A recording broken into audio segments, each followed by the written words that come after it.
This episode was recorded March 4th, 2025.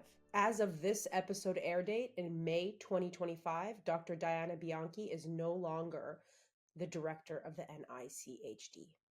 In 1971, a gifted and ambitious 12th grader at New York City's Hunter College High School submitted a paper to her advanced placement biology class teacher, Mrs. Anita Wells. Titled The Use of Amniocentesis in Prenatal Diagnosis of Genetic Disease, the paper earned an A+. Good work, Mrs. Wells wrote on the paper's cover page.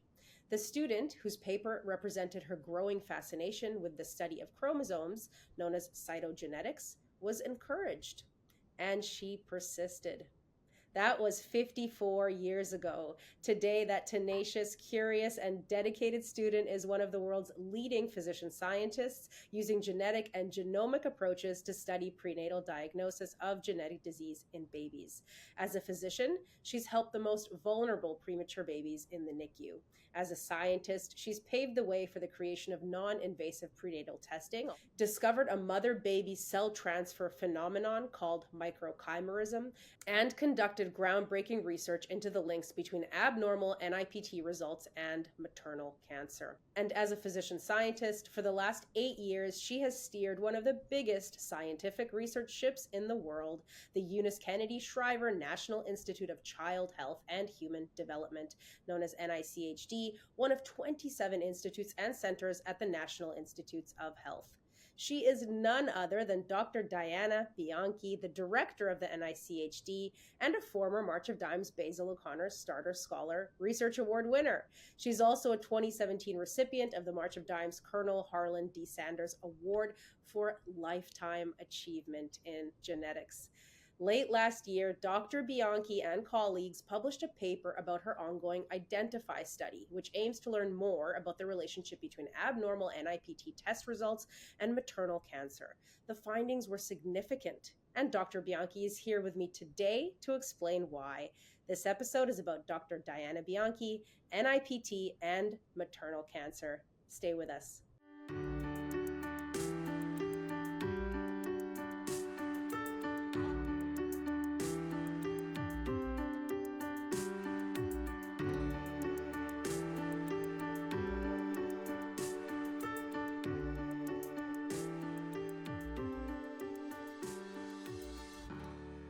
Dr. Diana Bianchi is the director of the NICHD at the NIH. She joins me today from Maryland. Dr. Bianchi, thanks for coming on the show. It's an absolute honor to have you here. Thank you so much for inviting me. It's a pleasure to be here. Before we get into NIPT and cancer, I want to go back several decades and ask you about a pet of yours, your cat. I've read on a fantastic profile piece of you, by the way, on the NIH website, a beautiful piece, whoever wrote it, and an incredible life you've had. I've read that your love for biology and science can be traced back to a little black cat named Susan, your little cat when you were a little girl, who you witnessed delivering kittens when you were young. How old were you then? And what is it about that process that fascinated you? Well, first of all, I'd like to give a shout out to Linda Wynn, who wrote that piece. She's one of our staff members in our Office of Communications. I was about 3 or 4 years old, and it was a very distinctive memory because she had her kittens under my bed. And there was a lot of noise involved. And that's what drew my attention was, the meowing and, strange noises. So I lay on the floor and looked to see what was happening. And I have a very distinct memory of the kittens coming out and the surrounding membranes as well. And there was a lot of blood too, which attracted my attention. I've also read that your curiosity about genetics stemmed partly from taking the bus or the subway in New York City, where you grew up, and seeing people with developmental disorders just, on the bus or like the subway or walking on the street. And you wondered, a quote from that piece that you mentioned, Linda, when you said, quote, you wondered why they had that, what was wrong, what could be done, and could they feel better? What else were you thinking in that moment? Why were these encounters so powerful? Well, New York is such an amazing city, and I took public transportation, as did many other people. So it was a great opportunity to people watch. And, I have distinct memories of seeing people with jaundice or people with obvious deformities. And um, I think it was just an overall curiosity. But I've also learned subsequently that I'm a visual learner. And I'm sure we'll get into that at the very end of this. But, I liked looking at people, but not in a rude way. But it sparked my curiosity. Fast forward a few years, it's 2013, you're at Tufts. You are serving as the founding executive director of the Mother Infant Research Institute and also as the Natalie V. Zucker Professor of Pediatrics, Obstetrics, and Gynecology. And you hear about these really strange NIPT results. Uh, the results were either non-reportable, meaning impossible to interpret, or they were positive, so abnormal, meaning that the blood test showed the baby had a chromosomal abnormality. And the most common of these is Down syndrome. But subsequent testing of these women and their babies showed that the baby was normal. And in at least one case back then in 2013, the mother ended up being diagnosed with cancer following delivery. And so what appeared to be happening is that the chromosomal aneuploidy, or when a fetus has an abnormal number of chromosomes in a cell, indicating some sort of developmental disorder like Down syndrome, that was coming not from the baby's DNA, but from the mother's DNA. And it was indicative of cancer. So, in fact, the problematic DNA belonged to a tumor inside the mom, and it was picked up by the test. When you first heard about this, as an expert, a world expert on NIPT, having done a lot of your research as a young researcher on this topic, did you suspect this is what was happening, that this test was picking up maternal cancer? I don't think initially, but let's just go back a little bit to 2011.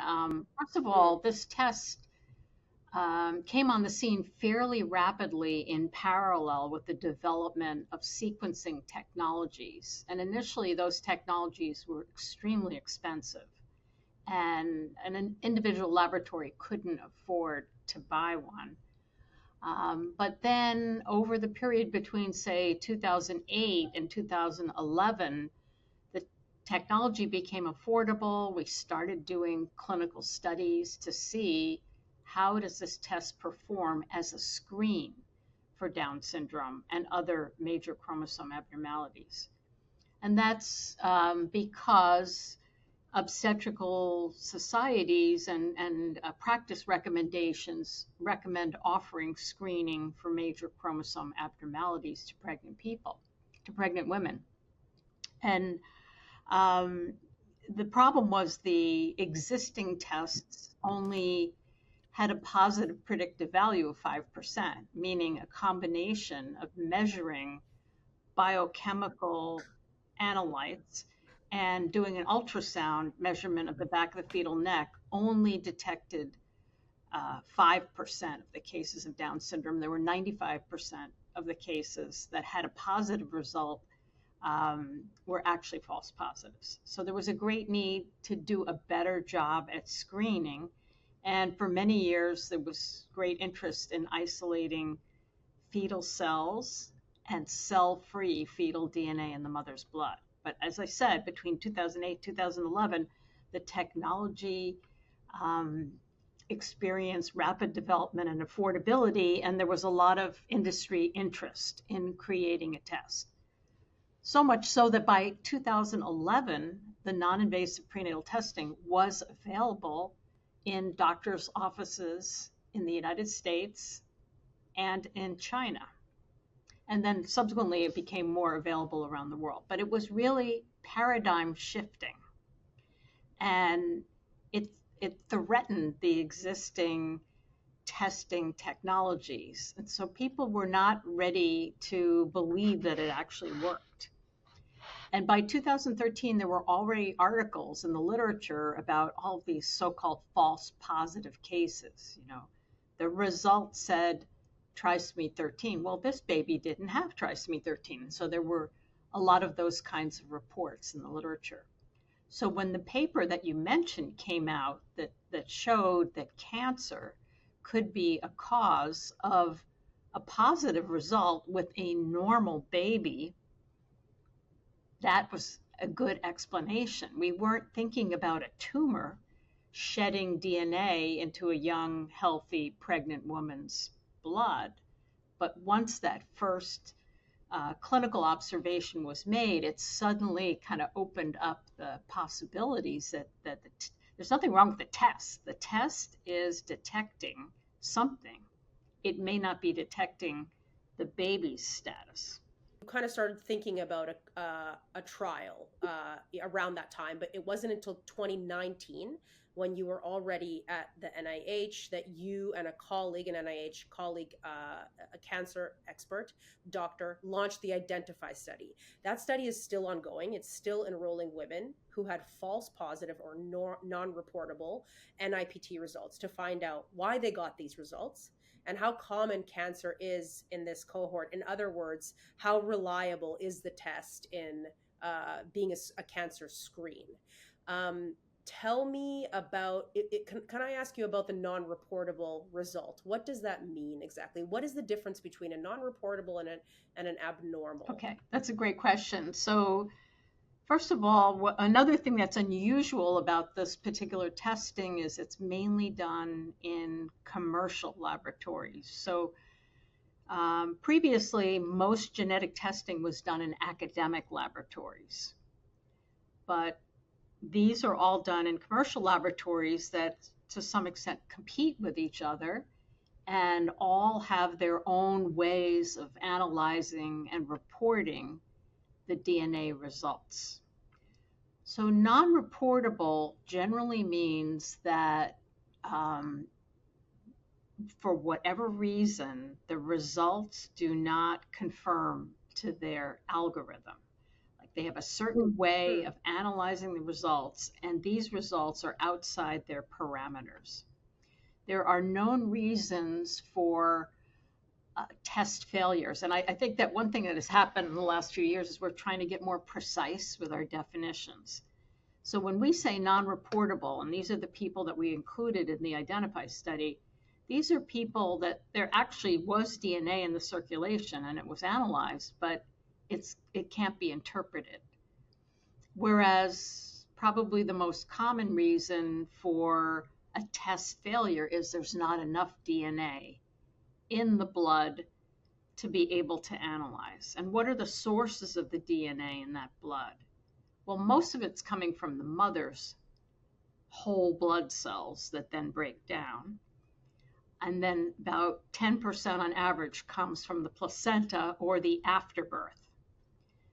And the placenta is constantly growing and the cells are dividing and they're dying and they're turning over and they're releasing the so-called cell-free DNA into the maternal circulation. So that's what's of interest because that in most cases is similar, if not identical, to the baby. So the non-reportable, there's DNA there, but it's kind of wacky. and yeah, go ahead. Do you think, Dr. Bianchi, that had these reports been analyzed by the academic institutions that used to be doing the analysis instead of the commercial ones, there would be a different result? That it wouldn't be non-reportable, but it would be, let's say, abnormal or positive, or even no problem there. I mean, I understand that most of the non-reportable and abnormal, there is some issue, whether it's fibroids or cancer, and we'll talk about that a little bit later in the recording, but is a little bit of the blame here on the kind of loosely defined definitions here at these different labs, that the fact that there's no uniform kind of algorithm in which to plop in this sample and spit out a I wouldn't blame it on the commercial labs. They're very sophisticated, well-trained, expert people in the lab, but they all have a different way of looking at the results. And for example, if you are just getting tested for trisomies 13, 18, 21, they will often sequence the entire genome, but most of the genome is so-called masked. So they're not even looking at chromosomes 1, 2, 3, 4, 5, etc. They're only open to looking at 13, 18, 21. So what we did in our 2015 paper was we took samples that had already been sequenced, and then we opened up everything so we could look at it. And then we could see easily that there were gains in chromosome 9 or there were losses in chromosome 15. Those were not test chromosomes. So they were kind of behind the scenes and they were throwing off the analysis. It's not that, it's commercial versus academic. It's just that's the way the test was done. The commercial labs are very expert in what they do, but they're all trying to make money, so they have different ways of looking at things. Yeah. Okay. Understand. Thank you for that clarification. So, the paper that came out last year, published in the New England Journal of Medicine, showed that out of 107 identified participants, these are women that had non-reportable or abnormal results and were then but then subsequent testing showed that their baby was fine, and their doctors referred them to the study. Out of these 107 women who enrolled and identified, 52 ended up having cancer. And including colorectal, breast, lung, and pancreatic cancers, as well as lymphoma, cholangiocarcinoma, and renal carcinoma. That means that almost 50%, 48.6 of the women who had false positives or non-reportable results had cancer while they were pregnant without knowing it. And this study, well, I guess let me stop there. Who delivers these results to these women? I mean, that must be hard. That must be a hard job. Somebody who tells these women that they've got cancer. And I mean, I don't know if they're walking into the study thinking they have a pretty good chance of being diagnosed or what. That must be difficult. So a key thing about the Identify study is it is a prospective study. So in between 2013, that initial case report, 2015, our study, subsequent to that, there were other studies, particularly performed in the Netherlands, Belgium, China, and other studies in the United States. The thing was they were all retrospective, where they knew the women had cancer, then they went back and looked at their results. We were trying to mimic the real life scenario where, a doctor or a care provider gets a result, and looks and says, I don't understand what this means. So they didn't know what to do next. Some people were doing a major workup to look for cancer because it was not a surprise that cancer had been detected in some of these cases, but there were no guidelines. There was no evidence to tell you what to do.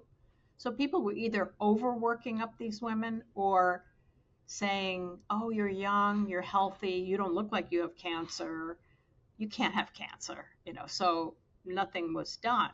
And we thought it was very important to just take a group of pregnant women where, they had certain enrollment criteria and then put them through the identical protocol.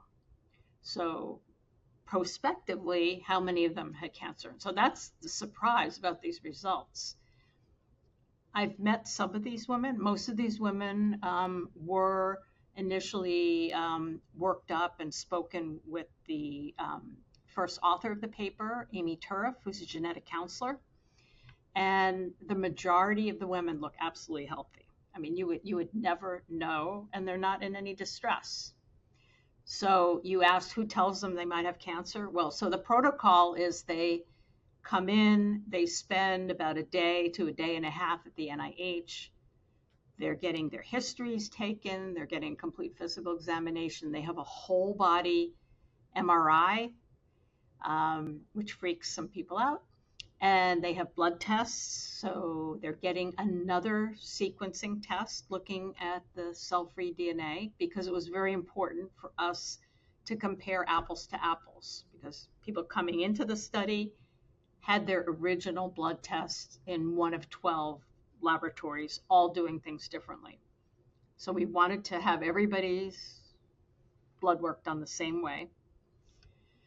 And we were looking for tumor markers. We basically looked at anything that had been done in the literature, had been recommended by other investigators. So it was very thorough. And one of the reasons why it took between 2015 and 2019 to do this study. First of all, I moved to the NIH in late 2016, but it's a very expensive study. So the hospital in the center of the NIH provides care to anybody who is on a research protocol for free. So we were able to fly these women in with a companion for their day and a half of tests. And the study is actionable, meaning we tell them what we find in real time. So on the day that they are at the NIH, they know the MRI results. And the MRI was the most sensitive test in terms of conventional tests. And so they knew that a mass was found in their chest or there was a mass in their colon. And they were told by the oncologists. So we've had a number of different study oncologists participating in the overall study. And then it takes about a week to get the DNA results back. So if there was a mass detected, there was a plan that was developed right away for them to have a diagnostic biopsy, because that's the way cancer is diagnosed. It's an interesting issue when you're dealing with pregnant women, because a lot of people are afraid of either doing a biopsy on a pregnant woman or giving chemotherapy to a pregnant woman, but that is changing. There are specialists around the country who are treating cancer during pregnancy. So go And ahead. Dr. Bianchi, two questions. Are most of these women pregnant then when they come in? Because I was under the impression that they had delivered and then they come in. But maybe then the sequencing would be off. I don't know. I had the impression some of these women are pregnant, some of these women are not pregnant. But are they all pregnant? No, they're not all pregnant. They can be up to 2 years postpartum, but about 80, Okay. I think it was 83% of them were pregnant, and the remainder were within 2 years of delivering. Okay. Because some women just wanted to wait until they had their baby and then deal with it. But the majority of women were pregnant. And just so you know, I mean, it is safe to do an MRI during pregnancy. Okay.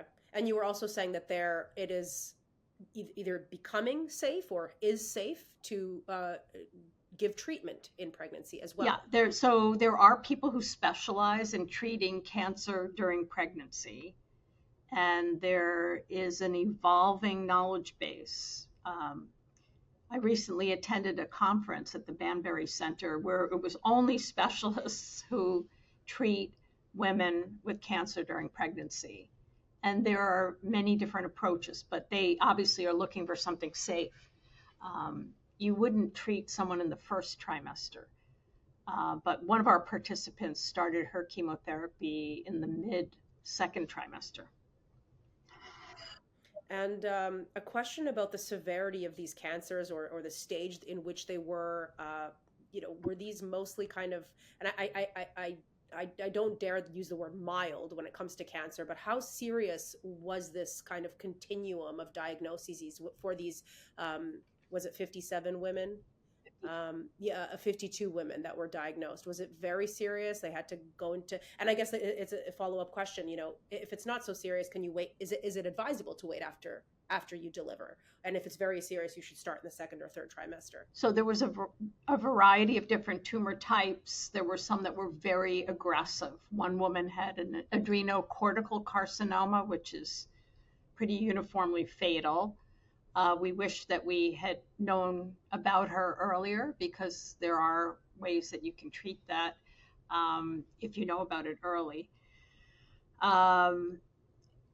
The majority of women with lymphomas were earlier, meaning stage 1 to 3, whereas the solid tumors like colon cancer, the adrenocortical carcinoma, those types of cancers were later, stage 4, but yet many of them were still considered to be treatable. And one thing that we've learned from the study so far is you don't want to waste time, because if the tumor is aggressive, days and weeks and months make a big difference. Yeah. And one thing that I've learned listening to you and reading some of your work is that cancer is either often or can be asymptomatic completely. So you just said we don't want to waste time. You wish you knew about that one woman that had that very serious case earlier. If you have no symptoms, how do you kind of make sure that you don't have cancer? Either pregnant women today or just the general population. I mean, is there? It's a big question, but I wonder if you have any thoughts on that. Yeah, I mean, it's kind of scary, quite frankly. You know, Yeah, these yeah, these yeah, are, absolutely. you're young, you're pregnant, you're supposed to be in like the best time of your life, and And you feel great, yeah, and yet, and yet these women had cancer, and this goes along with increasing recognition that certain cancers, such as colon cancer, are really rising in incidence in younger women, in particular, women in their 30s. None of the screening tests are geared towards that younger population unless you have a positive family history. So it really was mind blowing that, you know, now we're seeing a very skewed population, and I do want the listeners to recognize that if you are young, pregnant, and healthy, you're not at high risk for cancer. But if you have a non-reportable cell-free DNA result, then you need to take it seriously, because then yeah. the odds go up significantly.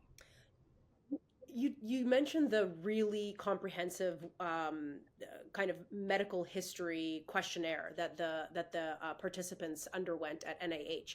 Looking back, are there any risk factors that are obvious? Any red flags in these women's histories that indicate a potential higher risk of cancer? Yeah, nothing. I mean, many of the participants do have a positive family history in someone, and we do make note of that. But there's nothing. First of all, it's such a variety of different cancers. There's no sort of one red flag that says, okay, this one has cancer. I mean, we were looking for that. We were looking for all kinds of biomarkers or history markers that would put people into a high risk category. But at the end of the day, it was the MRI results and the repeat sequencing results that helped us stratify who was at much higher risk for cancer. Yeah, and you mentioned a screening test for cancer. Is it possible one day NIPT will be a screening test for cancer for the general population, maybe an annual blood work? Yeah, so I don't know. I mean, people can read the report and make their own conclusions. There is great interest. I mean, there are many companies right now that are trying to develop a commercially viable screening test for cancer.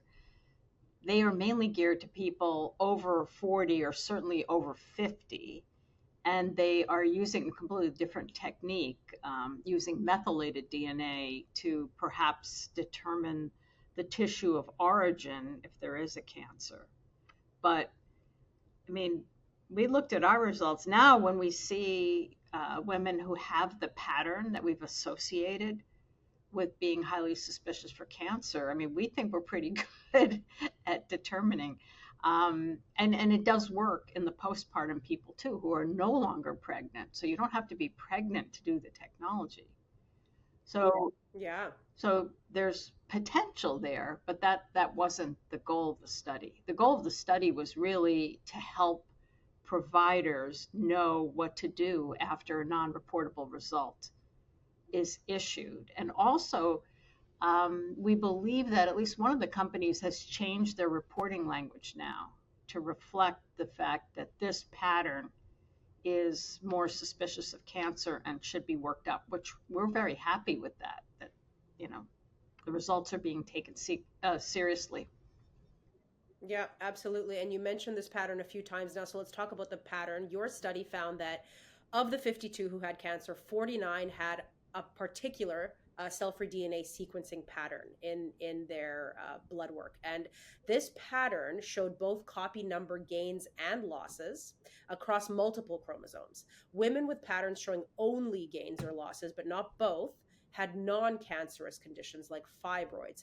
I imagine it was very important to make this distinction of what is the pattern associated with fibroids and what is the sequencing pattern associated with cancer. 49 women had cancer, 47 had the pattern of gains and losses that we associate with cancer. And then there were several that had negative results who had cancer. So this was obviously, I mean, were you expecting to find a difference here between fibroids and cancer in terms of the pattern? We had really no expectations because fibroids had been reported in the literature. We had reported in our 2015 paper this kind of what we called the sawtooth pattern, which are the gains and losses. And we also showed that pattern went away after one of our participants had her tumor removed and had part of her colon removed, and then her cell-free DNA was normal afterwards. So it's quite sensitive. And it has been used for other cancers that have nothing to do with pregnancy, like nasopharyngeal carcinoma. They're actually using it as a screen in Hong Kong because there's a very high incidence of that particular tumor. And you mentioned 47 of the 49 women that had cancer had this particular pattern. Correct. What was the pattern of the other 2 women that had cancer, and why was it different? So there are 52 that had cancer. 47 of the 49 had that particular pattern. The other 5 women either had a technical problem. One woman, her sample didn't amplify. 2 of the women had very early cancers, very small stage 1 cancers, where they were subsequently determined to have cancer, either because of something suspicious on the MRI and follow-up, but they didn't have the pattern. And 2 had what we call borderline results, which was one of the other patterns, where it doesn't look normal, it doesn't look very abnormal, but there's something off about it, where there's slight deviation. And some of these women, when we've seen them a year or 2 later, the pattern gets more exaggerated. And that gives us, a lot more concern that something is really going on. Yeah. But incredible that the NIPT results were able to still spit out a non-reportable or an abnormal result, even though the pattern was weak in these women that had early cancers. Yeah. Like the red flags still went off in that test, even though it was early and it was almost non-detectable. Because of the MRI results, but right. But we are very interested in what we call we had 6 types of patterns overall. There's the one that's very abnormal associated with cancer. There's one that's associated with fibroids. There's one that's associated with areas of trisomy in the placenta with a normal baby. There's the completely normal pattern. There's something that where 2 chromosomes are involved that's called clonal hematopoiesis, that's limited to the bone marrow. And then there are the borderline results. And we're most interested in the borderline results because we think those are the very early cancers. So those are the people that we're following annually for up to 5 years. And our hypothesis is that those are the women that we want to detect early cancers in, but we can't recognize it yet because we don't have enough cases. So what do their MRIs show, those borderline cases? One had lymphoma and one had breast cancer. And one of the limitations of the study is that we don't really have capabilities of doing mammograms at the NIH. So the MRIs are not as good as a screen for breast cancer. So one of the women did have breast cancer diagnosed after delivery, and she had a borderline result. Tell me about out of the 6 patterns, there's the pattern that belongs to the trisomy in the placenta, but a normal baby. What's going on there? So very early in conception, the fertilized egg splits into cells that are going to become the placenta or afterbirth, and some that are going to become the embryo. And as all of those divisions are going on, there can be errors in the divisions. So it's not unusual because the cell lines separate so early that you can have abnormalities in the placenta and a normal baby, and that's called confined placental mosaicism. But typically you think about that happening with just one chromosome. So there's like trisomy 16, for example. But we've found a number of cases where it appeared to be in more than one chromosome, which is interesting. And in that case, the placenta goes on being mosaic, Yes. confined mosaic, or it fixes itself over time. Well, it can fix itself, but it can also remain abnormal, and we try to detect that. If after the woman goes through the entire protocol at the NIH and we don't have an explanation, we try to collect the placenta and do biopsies of the placenta to see if we can prove that the problem was in the placenta. And that's good Hmm. news for everybody because the baby's fine, the mother's fine, and the placenta is discarded. But can a mosaic placenta cause Yeah, problems for the baby yes, during pregnancy? it can. Okay. Okay. All right. And so tell me where you are in enrollment. In this latest study, we talked about 107 participants. I think I read somewhere the goal was 150. Where are you now? Yeah, so we've enrolled now slightly over 200 participants, and we are looking at other markers. So, in particular, because we're very interested in confirming the tissue type, we're looking at actual DNA variants to have another non-invasive way of showing that there's cancer there. So that's our goal. Does this woman, here we have this abnormal screening test that's really designed to look at the baby, not the mother. The baby's okay. So now what do we do with the mother? And I told you that we do the MRI, we do the repeat sequencing test. But sometimes we had some women who freaked out in the magnet and didn't complete their tests. Sometimes we think as we go forward, we're not going to be able to do everybody at the NIH. So if you're in a rural area, you're not going to get an MRI. So what other blood-based tests could we do and then send to a referral lab or something to answer that question? Is this woman at high risk for cancer or is she not? So we are looking at specific DNA variants to say, oh yeah, that there are variants here that are very strongly associated with colon cancer, for example. So that's really what we're taking these women through the full identify protocol, but in addition, we're collecting blood to see if we can do more, look at another way of diagnosing cancer, and in particular, the type of cancer. I have a very silly question.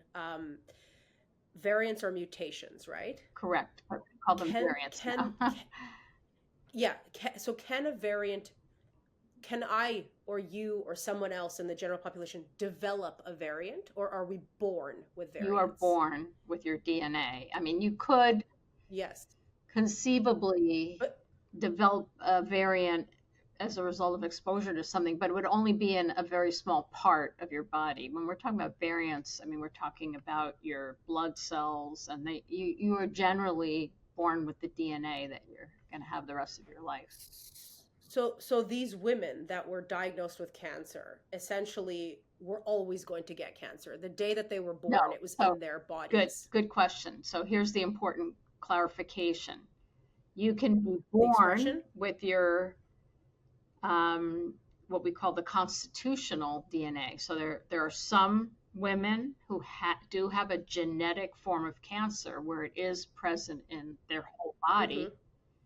Mhm. Mhm. But then as you develop tumors, there are multiple variants that are in the tumor. So that's a somatic variant, and that is what's being released into the plasma. So that's what we're Okay. detecting are the somatic variants, but we're also detecting people who are at risk. Okay. Yeah, so you're detecting the genetic material of the tumor, which is a Correct. variant. Yeah. Um, and we don't know why that happens, right? We don't know why we get tumors. I mean, other than, alcohol and lifestyle factors and that type of thing, but there's no kind of, silver bullet Smoking. for smoking, right? Yeah. Um, did but again, were those risk factors present in the women in your cohort that ended up having cancer? I mean, as I told you, there were some people who did have positive family Can histories, but you Yeah. know, Who right, doesn't have a positive family right. history? Yeah. Yeah. Okay, so you mentioned several times during the interview that, one of the main goals, probably other than the genetic variants, which is you just talked about, that's a big goal, but one of the main goals is to give doctors, OBs, guidance about what to do when they see those results. What is that guidance? Well, the number one guidance is don't, brush off the results. There's a tendency to want to reassure women. And we did another study where we looked at how did people react to being told that they have these unusual results, and what influenced people to actually come to the NIH during a time really that when we started the study there was a pandemic going on, people didn't want to travel. There are major issues with childcare of other children. Um, and what our participants told us was they were heavily influenced by whatever their doctor or care provider Hmm. told them. So our number Hmm. one message is don't blow off the results. And the second thing is these women do need further investigation. It doesn't mean they have cancer. It means they have a higher risk of having cancer and they need further investigation. But you don't have to do the 10 blood tests that have been recommended in the literature. They were not helpful at all. We're concerned that many insurance companies will not pay for a whole body MRI. We're hoping that our evidence with a 50% risk, will help insurance companies decide that it is justified to do a whole body MRI. Um, and hopefully they will be able to get additional screening tests.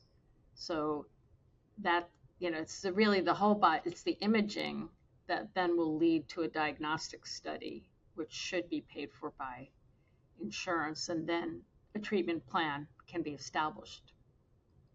Hmm. And you mentioned, don't that the MRI is much more effective than the blood test. Don't run those 10 blood tests; they're not very effective. And that's one thing that your study found, was that MRI was the leading method of Yes. screening there. Is that a surprise that labs are no longer, or maybe they never were, in helpful? Yeah. So it's hard for me to say because I'm not an oncologist. But there is a tendency to say, okay, well, we'll look at, are you anemic? Well, pregnant women are slightly anemic in general. There's so many test results that are ascribed to pregnancy.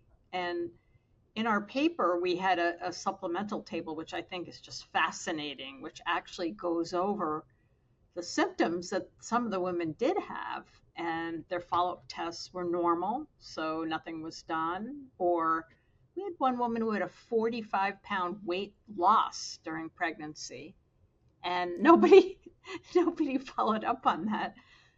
Finally, she got into our study. No surprise, she had cancer.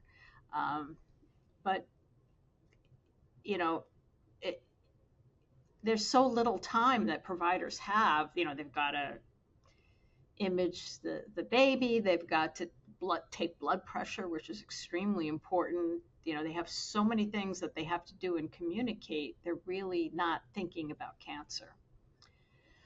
Yeah. So we hope that this study, And that because it was in the New England Journal of Medicine, it did reach a lot of people. So we're hoping that people were educated by the study. for the cancer, the women that ended up getting the cancer, did they have both, that group, did they have both abnormal and non-reportable results, or were all of those cancer women non-reportable, or were all of them abnormal? Um, or is it they had both? I'm wondering if non-reportable leads to the fibroids and abnormal leads to the cancer, or kind of the distinction about those two. the positive NIPT versus the non-reportable NIPT, can both lead to cancer, indicate So, cancer? so this again, I told you that we're trying to be more precise in the way we are describing our cases. In our earlier study, in our 2015 study, we did have, I think we had a case of trisomy 13.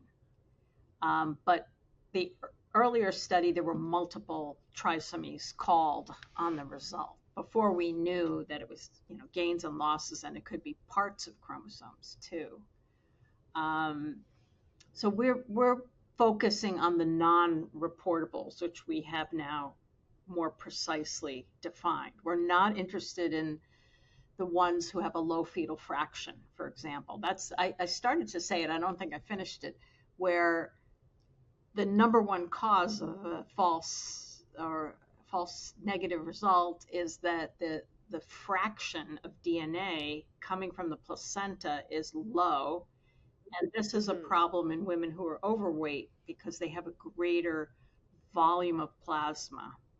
So the amount of DNA coming from the placenta in the plasma is low, and that can also trigger, something is wrong with the result. But that's not what we're interested in, because that usually resolves with a repeat test as the placenta grows. So now we know that, NIPT is a screening test for chromosomal aneuploidy in babies. We know that it's a screening test for maternal cancer. Is there something else that we don't yet know about this test that it could reveal in the next 5-10 years, where it could give us new insights about a new pathology? Yeah, so there's been a recent study looking at it as a risk factor for preeclampsia, which is a condition that can be quite serious and result in maternal death, actually. Cell-free DNA is being used extensively in other fields, like in transplant biology, in infectious disease, in cancer. Like I mentioned, the nasopharyngeal carcinoma. People are very interested in circulating tumor DNA as a marker. The thing that's different about pregnancy is you've got two individuals. So you've got the placenta and the fetus that are mostly the same, but not always the same. And you've got the mother's DNA. So that's a little bit more of a challenge to figure out, well, whose DNA is this that we're looking at? I want to switch gears a little bit and ask you a few questions about your other work, very much related. So in 1979, you published a paper confirming that it was indeed possible to detect fetal cells in maternal blood. This was a foundational discovery that set the stage for the 1997 discovery of fetal DNA in maternal blood and the 2008 development of NIPT for Down syndrome. This is the test that evolved to become the test offered today to women, and the one that we know now can detect maternal cancer, the same test we've been talking about the entire episode. Today, you're working on treatments that may be offered, on discovering treatments that may be offered during pregnancy to improve outcomes for babies with Down syndrome. So this is taking something prenatally, once the baby has been shown to have Down syndrome, to improve the outcome for these babies. One of those treatments that you're working on are prenatal antioxidants. We've all heard about the benefits of antioxidants. They may help with improved brain development, learning, and memory in these babies. Where does that research stand today? Well, we have published on how it improves learning and memory in mice, not in humans yet. Okay, I'm sorry. Apologies. We've been working with 4 different mouse models of Down syndrome. And we know, for example, in humans, that the brain development in humans with Down syndrome happens slowly, more slowly than in a typically developing baby. And the numbers of cells are lower. There's certain parts of the brain, like the cerebellum, are small. And we'd like to offer pregnant women the opportunity to essentially treat their babies while still in the womb to promote more typical brain growth. And we've been taking an approach looking both at cells that are from people with Down syndrome who have volunteered their cells for research, as well as people who don't have Down syndrome who have typical chromosomes. We've been creating various cell lines and exposing them to different molecules. And in parallel, we're working with 4 different mouse models of Down syndrome. And in one study, we gave apigenin, which is a natural antioxidant that is present in fruits and vegetables. We gave it prenatally to the pregnant, well, we gave it preconceptually, rather, to the female mouse when she was mated with the male mouse. And we had some very interesting and promising results.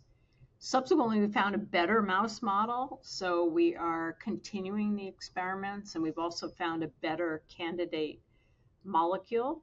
So this work is very laborious, and it takes time, money, and people. So it goes a little bit more slowly than the Identify study.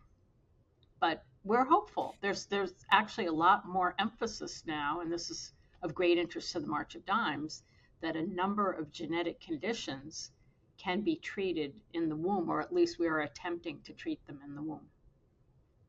Yeah, absolutely. So, depending on how those mice model studies go and how the cell line molecule exposure work goes, uh, maybe sometime in the near future there could be a kind of a supplement available to all women that they would take preconception. Is that right? To lower, to improve the chances of a baby with Down syndrome if the mother chose to keep that baby. Is that I right? wouldn't say to all women. I would say to women whose babies are either diagnosed with Down syndrome in the womb or because of a positive NIPT for Down syndrome, Yeah. not Yeah. the sawtooth pattern or Is- any of the other things. That yes, that right. women would be offered But the opportunity to take a medication that is safe for her, safe for her baby, that would mhm. theoretically improve brain development. Because you mentioned that the mice were given this preconception, and I wonder why not No, prenatally, or what? Yeah, why not during it was pregnancy? started at preconception, but it was Okay, continued okay, okay, prenatally. I should have okay. clarified that. And how big a difference are we talking? In the mice models here? You said brain development, memory. How best case scenario? How drastic of a difference are we talking about here for potentially for human babies once Yeah, born? it's impossible to say until we Okay, actually do a study like that. But in the yeah. mice, um, they performed much better. For example, memory is a big issue. So Mm, in certain tests, the mice were much better at remembering that they had had an unpleasant experience in a certain box. mm, So they typically freeze if they remember that they've had an unpleasant experience. And mm. all of these studies are approved by our animal model institutional review board, essentially. But um, we had a number of ways of showing that their memory was improved. They did a better job of um, migrating to a piece of cloth that had been soaked with urine from their mother. I mean, there's certain ways that we can test the mice. It's obviously not a human, but the preliminary studies were promising, and that's why we're Yeah. continuing. In 2000, as part of your research, trying to again, advance NIPT, trying to isolate fetal cells from maternal blood in an effort to develop um, an NIPT test or the foundation for an NIPT test, you made a surprising discovery. You were examining a piece of woman's thyroid under a microscope, and surprisingly, you saw male sex chromosomes. This was surprising because this was a woman's thyroid. It turns out that these were leftover cells from a male baby that woman once carried. Your discovery constituted one of the first cases of microchimerism, or the transfer of cells between mother and baby in the womb, kind of a cellular exchange, where the baby's cells were embedded in a maternal organ rather than just floating around in the blood. Your research on microchimerism opened the door to other scientists studying this strange yet fascinating phenomenon of cell transfer, leading the community to the conclusion that this rare phenomenon can probably both help and hurt mom. On one hand, fetal cells in her body may increase her risk for autoimmune disease. On the other, it's possible they can mobilize in times of maternal illness and offer her protection. Plus, in a complicated way that hinges on multiple pregnancies by the same father, those fetal cells may also help reduce the occurrence of preeclampsia in the mom. And there may be benefits to baby from this transfer of cells as well. Was this discovery one of the most exciting moments of your career, or was it not? How was that day and the ensuing weeks and months and years of microchimerism? Well, that day that you're talking about, looking in the microscope at the thyroid but it was preceded by a lot of other work looking at intact fetal cells in maternal blood. So before we got to fetal DNA, the cell-free DNA, we were looking at the intact cells. And there were just too few of them to isolate and to do genetic studies on.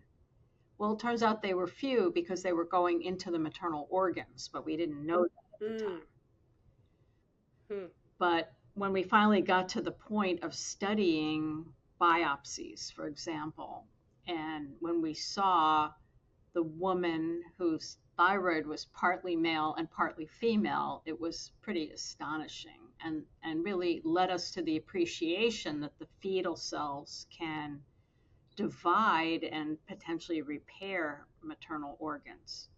And since then, we know that it's actually a bi-directional exchange. So the fetal cells get into the mother, but the maternal cells get into the fetus and educate the fetal immune system. So anybody who has had a child, you are very much intertwined with that child. Your cells have been exchanged and they seem to last for decades.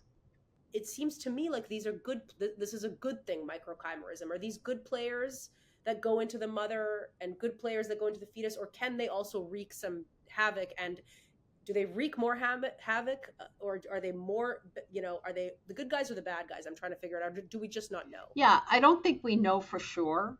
There's a whole community of people who have been studying these cells. At first, it was just thought to be just a phenomenon, but now there are many people. Like, the field has actually kind of had a renaissance, and there are newer and younger investigators who are looking at what is actually going on and doing more mechanistic studies. But the reason why they were thought to be associated with autoimmune diseases, people were studying autoimmune diseases and found them in the tissues that were affected by the disease. But you could also hypothesize that they were there because they were trying to do some sort of repair on the diseased condition. So we really don't know if they are helpful or harmful. Final question for you, a very exciting one. You have said in that profile that the writer wrote about you, you've said that if you weren't a scientist, you would be a docent in an art museum. You are a big fan of Vermeer. And last year, you co-wrote a scientific paper, which is not a surprise that Dr. Diana Bianchi wrote a scientific paper. But what may surprise some is that she wrote a paper on medical findings and congenital anomalies in Vermeer's paintings. Absolutely fascinating. Tell me more about this. Well, thanks for asking about that one. Again, I told you I'm a visual scientist, so not a surprise that I started in cytogenetics and looking at patterns in actual chromosomes. And I mean, growing up in New York City, I spent a lot of time in art museums. And there was something about Vermeer that I always found very attractive. And then that led to the desire to become a Vermeer completist. And those are people who have the goal in life of seeing all the Vermeer paintings in person, which is achievable because there are only around 35 that are undisputed. And the last one has been stolen, right, from the Isabella Stewart Gardner Museum, or were there two stolen? One stolen. The concert was stolen from the Isabella Stewart Gardner Museum. And you've seen them all now, except for that one. You've seen I them all. actually saw that one at one point before it was stolen, but not when the project began. But yes, I have seen all of them, Oh, and wonderful. mainly Great. because there was the exhibit of the century last year in Amsterdam, Yes. and tickets were incredibly hard to come by, and I just scored a couple of tickets. I just kept pressing, hit until I got the tickets, and then I had to go. Online, it was just a regular kind of Yeah, thing. yeah, it was You the were museum. online It was pressing right buy, to the buy, buy, buy, museum. buy. There was unbelievable demand, and the first batch sold out. But then they released a whole, with later and later times to go in at night. But so I finally got my tickets, and I went with a scientific collaborator of mine who happens to be Dutch, and he's an obstetrician, and I'm a pediatrician, and this project started a while ago. He was also interested in art, but we went to the museum to see the final collection of the ones we hadn't seen, and then had intense discussions about what was going on. And this is appropriate for March of Dimes, the biggest debate in the art history literature is whether many of the women in the Vermeer paintings are pregnant or not. And many art historians say no, it's the clothing of the time, and they come up with all these excuses. But Vermeer and his wife were practicing Catholics, and they had at least 11 children that survived past birth, which was extraordinary for their time. So we said we think that they were pregnant. And they're actually, once you start looking and you look at the people in the background and you look at all the things, you see that, I mean, we were convinced. People haven't argued with us, but then again, we're not art historians. So that was interesting. But Did you when you went to the exhibit with the collaborator, did you guys have this in mind that okay, we've got this theory, these women are pregnant, we have to see these paintings in person, we have this theory, there are these congenital anomalies in these photos, we've seen them online, let's publish a paper, let's go together, or was it just like, hey, you love Vermeer, I love no, no, Vermeer, no. let's It go? was it was a 14-year project. We had actually Wow. applied for Okay. several Wow. grants together. So Oh my so I goodness. mean, he was a collaborator outside of Vermeer, and Mm. I had been to the Netherlands a few times to work on grant applications, and so we would reward ourselves with a trip to the museum, and then we started talking about it, and then it was definitely a project that was planned, and we would the paintings travel, so you can go to a website called Essential Vermeer and see where they are at any given time. So Mm.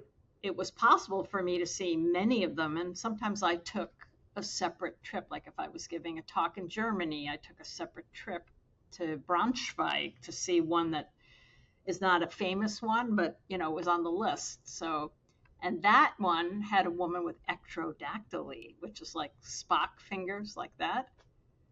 I mean, if you start looking, it's kind of crazy. Oh yeah, the one with the long thumb. I saw that, and then Yeah, uh, the goiter is obvious, and you're right. Looking at these women, it seems undisputable that they're pregnant. That they've got that belly, yeah. and You can go. There's a Vermeer museum in Delft, the town where he lived his whole life, mm-hmm. and it has reproductions, life-size reproductions of all of the known paintings. Mm. And that's where the argument about the clothing doesn't really hold water, because you look at all the paintings that were all painted relatively, in a relatively short amount of time in the 1600s, and some women are wearing, completely flat clothing. So it's not the clothing, it's a maternity skirt. Right. And were these, you said that the wife was either you wrote in the paper and you mentioned here in the interview that she was either pregnant or lactating for much of their 22 years of marriage, and they had 11 children. So obviously, 9 months at least, or I'm sorry, obviously potentially preterm birth, but probably not since they all survived, and or 11 of them did. So was this the wife in most of the portraits? And if it wasn't the wife, then how can we be sure that these women were pregnant? Yeah, it's totally speculative. So little Yeah. is known about either how he learned to paint, who were his models.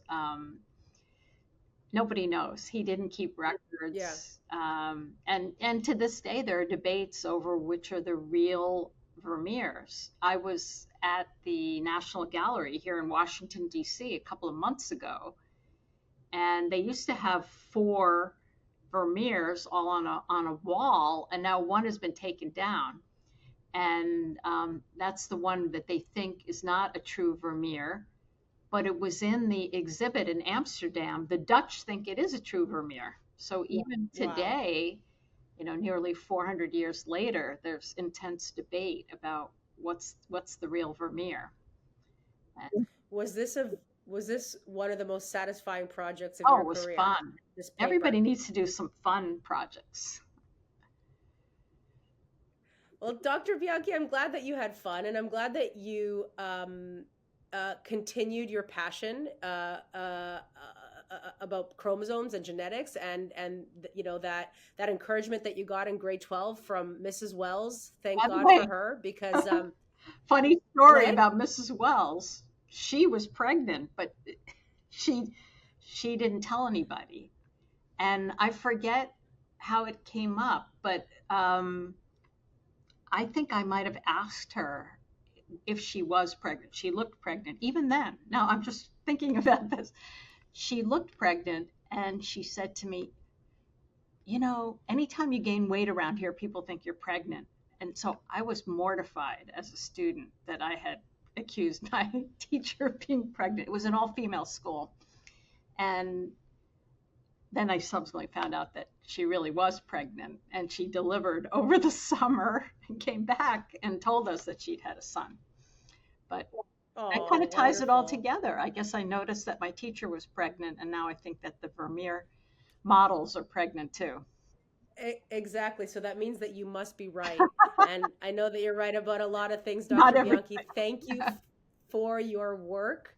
Thank you for everything that you've done over the course of your career, everything that you continue to do. It means a lot to a lot of people, the women in the Identify study, us at the March of Dimes, I'm sure everybody in your department and at the NIH. And thank you for coming on the show. Well, Alessia, thank you so much. You did an amazing amount of research, and I'm very grateful to the March of Dimes for that early Basil O'Connor Award, which is so important to get support as an early investigator, and of course for the Colonel Harland Award. Everybody thinks I get free Kentucky Fried Chicken for life, which I do not, but it was it was a great award from the March of Dimes, and Well, it just shows how exciting and how unpredictable research can be and where it takes you. yeah, absolutely, absolutely. And I will say that you are a very down to earth, funny, direct, and personable woman and scientist. And I thank you for that and all of the work that you have done. And it's been a really special interview. So thank you. Thank you. Take care.